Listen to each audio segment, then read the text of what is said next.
Civic volunteer থেকে রাজনৈতিক প্রার্থী বৈষ্ণবনগরের হুমায়ুন কবিরের নতুন দলের ঘোষণায় জোর রাজনৈতিক চর্চা।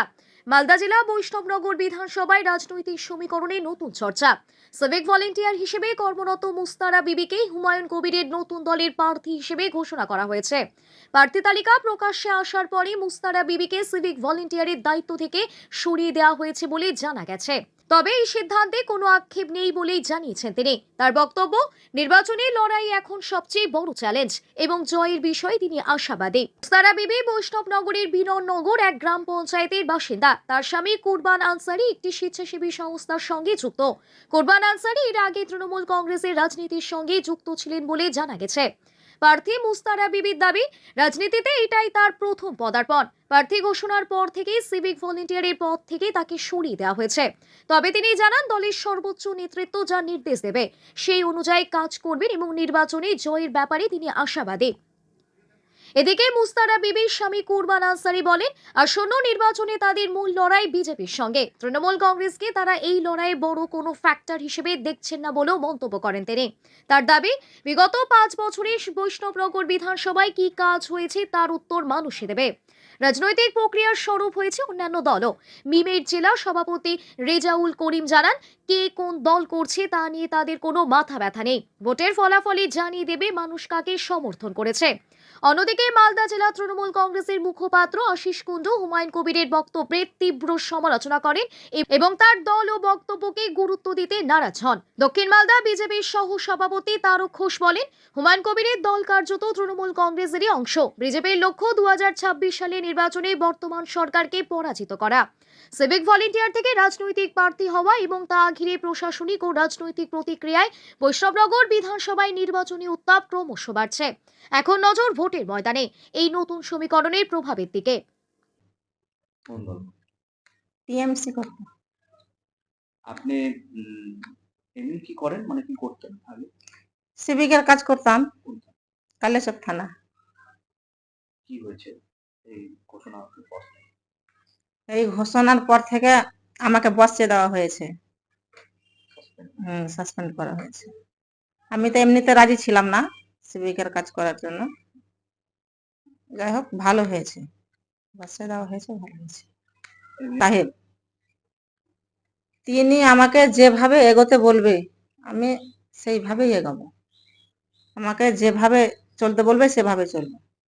এখন আমি এর বেশি কিছু বলতে পারবো না। সবার সঙ্গে যোগাযোগ হচ্ছে, লোক আসছে যাচ্ছে আমার বাড়ি, সবাই খুশি আছে। হ্যাঁ, খুশি আছে। হ্যাঁ, দাঁড়াবে এবং ঘোষণাও করেছে প্রার্থী আগামীকালকে, গতকালকে। আমরা ঘোষণার পরে বাড়ি ঢুকতেই মানুষের এত উৎসাহ বেড়েছে। দলের প্রতি ব্যাপার যা আছে মানুষের উৎসাহ আছে যে একটা প্রার্থী আজকে পেলাম। আশাবাদী তো 100% যে আমি জিতবই। আমি টিএমসি করতাম আগে, ছেড়েছি গোষ্ঠীদ্বন্দ্ব এবং আমাকে অনেকেই কাজ করতে দিত না, অনেকই সমস্যা হতো আমার সঙ্গে।